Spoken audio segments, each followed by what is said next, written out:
నోట్లో ముద్దలా పెట్టుకొని హలో ఆల్, అందరు ఎలా ఉన్నారు? నేను మీ Pushpa. Welcome to my channel. ఈరోజు వీడియోలో రెసిపీ ఏంటని అనుకుంటున్నారా? అందరికీ తెలిసిన కర్రీ ఏనండి, కీమా కర్రీ. కీమా కర్రీ అనగానే ఏంటి, మటన్ కీమా కర్రీ అనుకుంటున్నారు కదా. అయితే మీరు పప్పులో కాలేసినట్టే. కీమా కర్రీ అంటే చికెన్తో కూడా చికెన్ కీమా కర్రీ చేసుకోవచ్చు. టేస్ట్ చాలా బాగుంటుంది. అది ఎలా చేసుకోవాలో నేను మీకు ఈ వీడియోలో చూపిస్తాను. ఇంక లేట్ చేయకుండా వీడియో స్టార్ట్ చేసేద్దామా? ఆగండి, అప్పుడే స్టార్ట్ చేసేస్తా. వీడియోలోకి వెళ్ళబోయే ముందు వీడియోని లైక్ చేసి ఛానల్ సబ్స్క్రైబ్ చేసుకొని పక్కన ఉన్న బెల్ ఐకాన్ క్లిక్ చేయడం మర్చిపోవద్దు. మరి ఇంకెందుకు ఆలస్యం, లేట్ చేయకుండా మనం చికెన్ కీమా కర్రీ ఎలా చేసుకోవాలో ఇప్పుడు స్టార్ట్ చేసేద్దాం. ఈ చికెన్ కీమా కర్రీ కోసం స్టవ్ వెలిగించి కడాయి పెట్టుకొని సరిపడా ఆయిల్ వేసుకోవాలి. ఆయిల్ హీట్ అయిన తర్వాత ముందుగానే కట్ చేసి పెట్టుకున్న 3 మీడియం సైజు ఉల్లిపాయలు సన్నగా ముక్కలుగా కట్ చేసి వేసుకోవాలి. ఇందులోనే 3 పచ్చిమిరపకాయల ముక్కలు కూడా వేసుకొని ఇప్పుడు ఇందులో మనం ఇవి మగ్గడానికి లైట్గా సాల్ట్ వేసుకున్నాం. ఇలా సాల్ట్ వేసుకోవడం వల్ల ఉల్లిపాయ స్వీట్నెస్ లేకుండా త్వరగా మగ్గుతుందనమాట. అందుకే సాల్ట్ వేసుకోవాలి. ఇప్పుడు ఇందులోనే 2 రెమ్మల కరివేపాకు కూడా వేసుకొని ఒకసారి కలిపి ఉల్లిపాయ వేగేంత వరకు స్టవ్ని లో ఫ్లేమ్లో పెట్టి వేయించుకుందాం. ఉల్లిపాయని ఇలా గోల్డెన్ బ్రౌన్ కలర్ వచ్చేంత వరకు వేయించుకున్నాం కదా. ఇలా వేగిన తర్వాత ఫ్రెష్గా నూరు పెట్టుకున్న అల్లం వెల్లుల్లి పేస్ట్ 1 టేబుల్ స్పూన్ వేసుకోవాలి. వేసుకొని ఇది కూడా పచ్చివాసన పోయేంత వరకు ఒక 3-4 నిమిషాలు స్టవ్ని లో ఫ్లేమ్లో పెట్టి వేగనివ్వాలన్నమాట.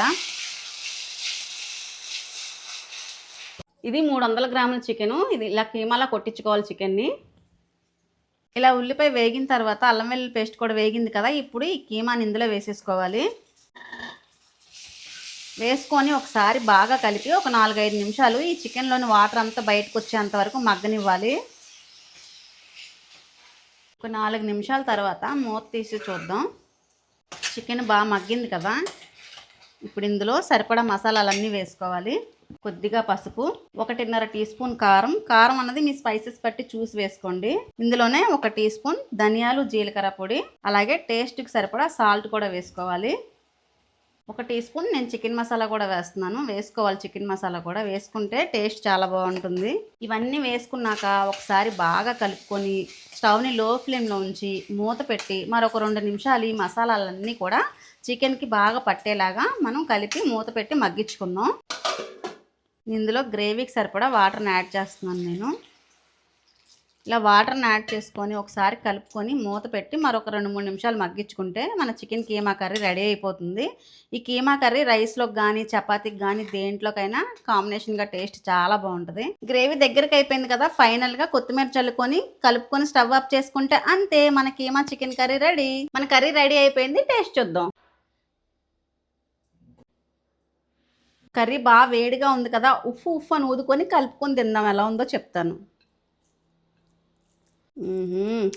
కలుపుతుంటేనే నోట్లో నీళ్ళు వచ్చేస్తాయి. ఇలా కలుపుకొని నోట్లో ముద్దలా పెట్టుకొని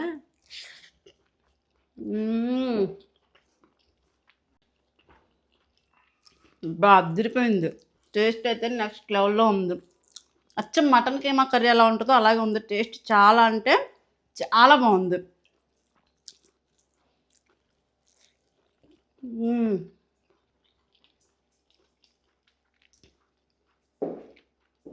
ఒక్క ముద్దతో ఆగమన్నమాట. టేస్ట్ అంత బాగుంది. మరి ఇంకెందుకు ఆలస్యం, మీరు కూడా తప్పకుండా ట్రై చేయండి. నెక్స్ట్ వీడియోలో మళ్ళీ కలుద్దాం. బాయ్.